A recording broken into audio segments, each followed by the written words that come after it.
Hello बच्चों, तो कैसे हैं आप सब। आप लोग का स्वागत है हमारे क्यूट से चैनल पढ़ाई आसान है। तो बच्चों, हम लोगों ने पिछले वीडियोस में पढ़ा कि वेक्टर कूलम्स लॉ क्या होता है। ठीक है, उसका हम लोग ने सिंपल मेथड देखा। ठीक है, अगर आपने वो वीडियो नहीं देखा है तो उस वीडियो को आप लोग देखें पहले, फिर इस वीडियो पे आए तो इसमें और ज्यादा क्लैरिटी होगी। ठीक है, तो इस वीडियो में हम लोग समझने वाले हैं कि वेक्टर कूलम्स लॉ एनसीईआरटी में कैसे दिया हुआ है। ठीक है, एनसीईआरटी में इसको किस तरह डिराइव किया गया है, इस चीज को आपको कर लेना चाहिए, याद कर लेना चाहिए। याद क्या, मैं आपको अच्छे से बता दूंगा, कुछ है नहीं इसमें। ठीक है, तो आज का टॉपिक है हम लोगों का क्या, vector Coulomb's law according to NCERT. तो इसका जो टॉपिक होगा, देखिए क्या होगा इसका, ये टॉपिक हमारा vector Coulomb's law with reference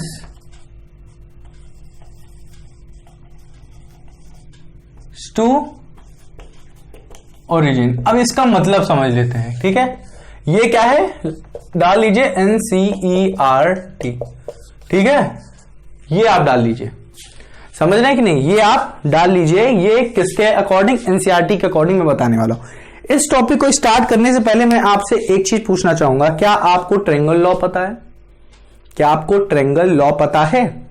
जिसको पता नहीं है उसके लिए ये है, देखिए आप वीडियो को थोड़ा आगे बढ़ा सकते हैं, फिर आप देख लीजिए। देखिए वेक्टर कूलम्स लॉ में क्या यूज होने वाला है, ट्रायंगल लॉ। देखिए क्या, ये मान लेते कोई ए पॉइंट है, ये कोई वेक्टर, ये कोई एरो।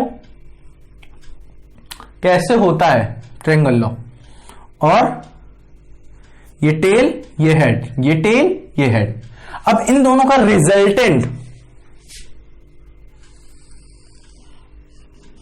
कुछ ये आएगा, टेढ़ी हो गई, कुछ ये आएगा। ड्राइंग बड़ी गंदी है, कुछ ये आएगा। ठीक है, तो ये ए हो गया, बी, सी। तो रिजल्टेंट जो होगा यहां का ए सी, वो क्या होगा, ए C vector is nothing but it is the summation of AB vector plus BC vector। ये पढ़ा होगा आप लोगों ने, 11th में पढ़ाया जाता है, हाँ कि ना? नहीं पढ़ा है तो दिमाग में डाल लीजिए कि रिजल्टेंट, और रिजल्टेंट कहां से निकलेगा, टेल टू हेड। आपको समझना है, देखिए अगर हेड हेड कहीं पे मिला हुआ है, इसका मतलब उन्हीं दोनों में से कोई रिजल्टेंट है। तो आपको देखना पड़ेगा, ठीक है, कि कौन सा टेल टेल पे जुड़ा हुआ है। देख रहे हैं, टेल टेल पे जुड़ा हुआ है, ये हेड हेड पे जुड़ा हुआ है, तो ये वाला है। ओके, समझ में आ रहा है? तो इस चीज को आप लिख लीजिए। ठीक है, अब मैं स्टार्ट करने वाला हूं प्रॉपर टॉपिक जो लिखा हुआ हो। ठीक है, ये हो सकता है एग्जाम में आपके आ सकता है, हो सकता है एक दो 1.5 नंबर का जो भी होता है, 3 नंबर का हो सकता है पूछ ले, पर 2 नंबर के लगभग तो ज्यादा वैसे पूछते नहीं, पर पूछ सकते हैं। तो इसमें एक आया है शब्द विद रेफरेंस टू ओरिजिन। क्या आया है, विद रेफरेंस टू ओरिजिन। तो इसको समझते हैं, ओरिजिन क्या, रेफरेंस टू ओरिजिन। ये देखिए कुछ मैं ये ग्राफ जैसा कुछ बना लेता हूं। रेफरेंस टू ओरिजिन, कुछ ये ओरिजिन होता है ग्राफ पे, हाँ कि ना? मान लेते हैं ए कॉमा बी, मतलब इसकी कोई भी वैल्यू हो सकती है, 2, 3, कुछ anything with reference to origin. अधिकतर 0,0 लिया जाता है, वो ओरिजिन माना जाता है। हम ए कॉमा बी ले लेते हैं, समझ में आ रहा है कि नहीं, ए कॉमा बी ले लेते हैं। अब वेक्टर कूलम्स लॉ था किस पे बेस, 2 चार्जेस के बेस में, हाँ कि ना? तो इस ग्राफ में कहीं चार्जेस होंगे, हाँ कि ना? जो मैंने बनाया है ये विद रेफरेंस टू ओरिजिन। ठीक है, समझ रहे हो कि नहीं? तो इसके अंदर क्या होगा, कुछ चार्जेस में मान लेते हैं Q1 इधर है, ये Q2 इधर है। समझ में आ रहा है कि नहीं? इतना समझ में आया, इतना समझ में आया आप लोग को? अब दूसरी चीज, विद रेफरेंस टू ओरिजिन क्या होगा, यही चार्जेस होंगे। देखो ये इधर है चार्जेस, ये इधर है चार्जेस, इसको इससे मिला दिया, मान लेते हैं कोई R1 वेक्टर है और इसको इससे मिला दिया, ये मान लेते हैं कोई R2 वेक्टर है। हाँ कि ना, समझ में आ रहा है? ये क्या मान लेते हैं, ये कोई R2 वेक्टर है। हाँ कि ना। अब मैं इसको इससे ज्वाइन कर देता हूं, ठीक है, इसको इससे ज्वाइन कर देता हूं। मान लेते हैं ये कोई रिजल्टेंट है, मान लेते हैं डेल्टा R वेक्टर। अब मैं डेल्टा क्यों लिया अभी आपको समझ में आ जाएगा, ठीक है, अभी आपको समझ में आ जाएगा। अब मुझे बताइए इसमें वही ट्रायंगल लॉ कैसे लगाएंगे आप, हेड हेड टेल टेल, इसका मतलब ये रिजल्टेंट होगा। समझ में आ रहा है कि नहीं? इसका मतलब ये रिजल्टेंट होगा। तो कैसे लिखेंगे आप? अब देखिए पहले दिस इसका समीशन और इसका समीशन ये होगा, ऑब्वियस सी बात है, ये रिजल्टेंट है। इसका मतलब R2 vector is nothing but it is a summation of R1 vector plus delta R vector. हाँ कि ना, इतना समझ में आया? अब यहां से हम लोग सीधा कह सकते हैं डेल्टा R, इसको क्या करें, इधर ले लें, इसको इधर ले लें, delta R is equals to R1 vector plus क्या, माइनस R2 वेक्टर। हाँ कि ना, बहुत सिंपल है, कुछ नहीं है, बस आप डायग्राम समझिए। मैं एक चीज बता दूं आपको, फिजिक्स में जितना अच्छा क्लैरिटी होगी आपको डायग्राम की, उतने अच्छे से आप अपने फॉर्मूले याद करिए, फॉर्मूलों को याद कर लीजिए कि अगर आप डायग्राम अच्छे से समझ लेते हैं आपको डेरिवेशन में कोई प्रॉब्लम नहीं होगी, डेरिवेशन में कोई प्रॉब्लम नहीं होगी।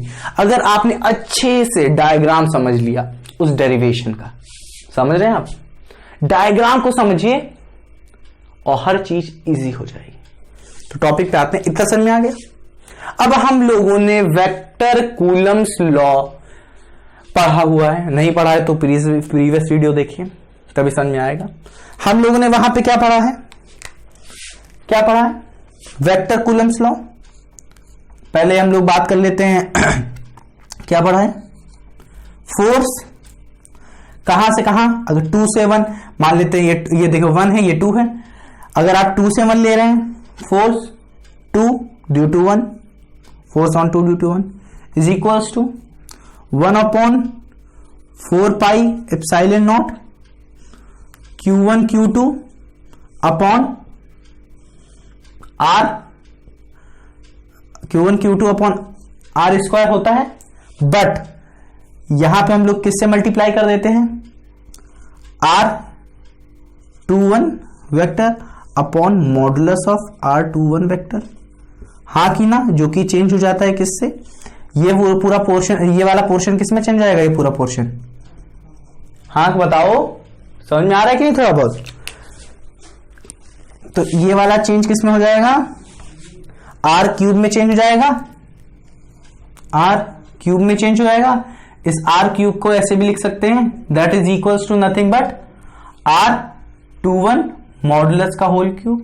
हाँ कि ना, वही चीज है ना, क्योंकि ये जो मॉडुलस लग जाता है वो क्या हमेशा दिखाता है, कोई भी चीज रहेगी वो किस में चेंज जाएगी, पॉजिटिव में। हाँ कि ना, और यहां पे हमें क्वांटिटी दी गई है, मतलब मैग्नीट्यूड है, क्वांटिटी नहीं मैग्नीट्यूड, तो ये किस में चेंज आ गया, R221 मॉडुलस होल क्यूब। हाँ कि ना, समझ में आ रहा है कि नहीं?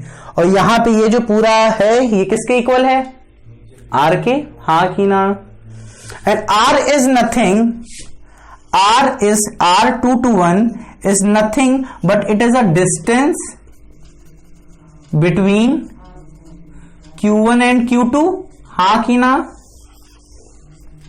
इतना समझ में आ रहा है? और Q1 and Q2 के बीच की डिस्टेंस क्या है, डेल्टा R वेक्टर। हाँ कि ना, तो यहां पे हम लोग एक चीज लिख सकते हैं ऐसे उठा के, 1/4 pi epsilon not Q1 Q2 upon delta R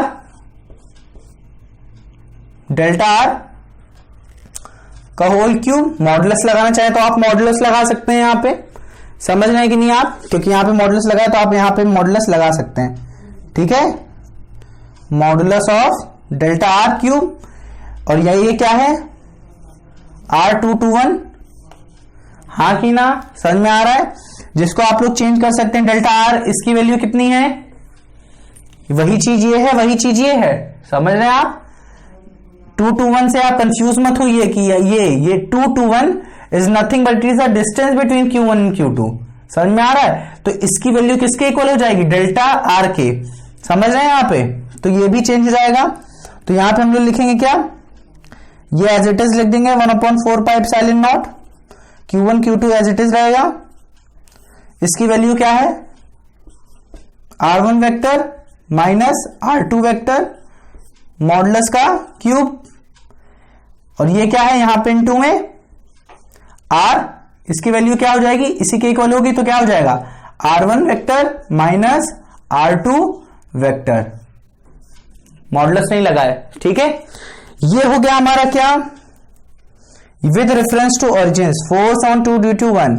अब ये यही चीज आप चेंज कर सकते हैं, यही चीज आप क्या कर सकते हैं, चेंज कर सकते हैं। अगर आपको नहीं समझ में आ रहा है, मतलब इसको 1 to 2 कर सकते हैं, क्या कर सकते हैं 1 to 2 कर सकते हैं आप, समझ में आ रहा है।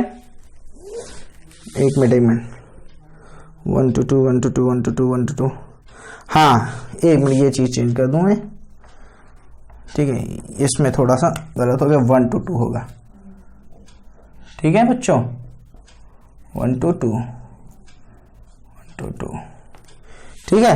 अब इस चीज को आप 2 to 1 भी कर सकते थे, ठीक है, 2 to 1, बस आपको ये साइन चेंज कर देना है, और करके आप लिख सकते हैं कि force on 2 to 1 is equals to force on 1 to 2, ये है, ठीक है। बस आप ये चेंज कर दीजिए, इतना समझ में आया। ये सिंपल डेरिवेशन है इसका, ये क्या है, सिंपल डेरिवेशन है विद रेफरेंस टू ओरिजिन। मैंने बहुत ही शॉर्ट में आपको बताया है, जिससे आप बस समझ सके। बस क्या करना है आपको, हेडिंग है, इसको आपने उतारा, इस चीज को आप लिखेंगे डेल्टा आर, इस आपने हर चीज यहां पे दिखा दिया है, हर चीज यहां पे रिप्रेजेंट कर दी है, समझ रहे हैं कि नहीं, आप हर चीज आपने यहां पे रिप्रेजेंट कर दिया। अब आपको करना क्या है, इसमें सबसे पहली चीज डायग्राम बनना है। अब मार्क्स कैसे आपको चाहिए, पहला डायग्राम बनाइए, दूसरा उस डायग्राम के बारे में लिखिए, जैसे कि R2 is equal to R1 plus, मतलब आप कह सकते हैं, कुछ मत बताइए कि मतलब using triangle law, angle law, ये नहीं, से R2 is equal to this plus this, this is equal to this, ये आपका दूसरा हो गया स्टेप, समझ में आ रहा है। फिर बाद में आप एक और चीज यहां पे ऐड कर सकते हैं, we know the vector form, ठीक है, या फिर आप स्केलर फॉर्म यूज कर सकते हैं। और फिर बाद में कैसे आप यूज करेंगे, इसके बाद यहां पे देखिए, आप यहां पे यूज कर सकते हैं, आप तीसरा स्टेप कैसे यूज कर सकते हैं, तीसरा आप कर सकते हैं by we know the scalar form of Coulomb's law. Scalar form क्या होता है कि F is equal to 1/4 pi epsilon not Q1 Q2 upon R square, हाँ कि ना, होता है कि नहीं। अब इसको जब हम लोग मल्टीप्लाई कर दें किसी यूनिट वेक्टर से अगर मैं मल्टीप्लाई कर देता हूं तो क्या हो जाता है, ये चीज किसमें, वेक्टर में चेंज आएगा, वेक्टर फॉर्म में चेंज हो जाएगा, जो कि क्या हो जाएगा 1/4 pi epsilon not Q1 Q2 upon R square, और R यहां पे हम लोग लेते हैं R vector upon modulus of R vector, हाँ कि ना, जो कि चेंज हो जाएगा किसमें 1/4 pi epsilon not Q1 Q2 upon R square, ये एक चीज चेंज आएगी, R modulus vector is nothing but R cube, हाँ कि ना, ये कुछ नहीं है बट R ही है, ठीक है। तो ये चेंज हो गया। अब ये वाला पोर्शन क्या हो जाएगा, R vector as it is लिखा जाएगा, ठीक है। ये आपका क्या हो गया, तीसरा स्टेप। और ये फिर बाद में आपका हो गया क्या, यहां से आप इस चीज को, यहां से जो R है, अब आप फोर्स क्या करेंगे, फोर्स, अब ये आपका हो गया चौथा स्टेप, क्या हो गया, F vector 1 to 2 is equal to 1/4 pi epsilon not Q1 Q2 upon R 1 to 2 modulus 1 to 2 मतलब ये और ये, ठीक है।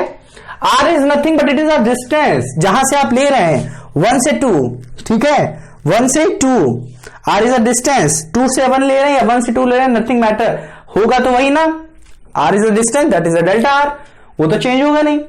तो आप कहीं से भी लिए, इसीलिए यहां पे लिखा हुआ है force 2 to 1 is equal to force on 1 to 2। ठीक है, इस चीज को मैंने डिराइव कर दिया, यही चीज आप लोग की ये चौथा स्टेप होगा और ये फर्दर नीचे के स्टेप हो गए। तो ये कितना सिंपल था, कुछ नहीं था इसमें, कुछ था, इतना सिंपल सा मेथड से 4 लाइन में है और सब लोग इसे बोझ समझते हैं, समझ रहे हो, बोझ समझते हैं। तो इसीलिए आपको सिर्फ एक चीज लर्न करनी है, दिमाग में भेजे में डाल लेना है, क्या, डायग्राम। डायग्राम जितना अच्छा आप, जैसा कि मैंने बताया, समझिए, जितना अच्छे से डायग्राम समझेंगे उतने अच्छे से डेरिवेशन होगी, दैट्स ऑल। तो बच्चों फिर से हम लोग मिलते हैं अपने दूसरे वीडियो में, तब तक के लिए टेक केयर और रिवाइज करना ना भूलिए। चलते हैं।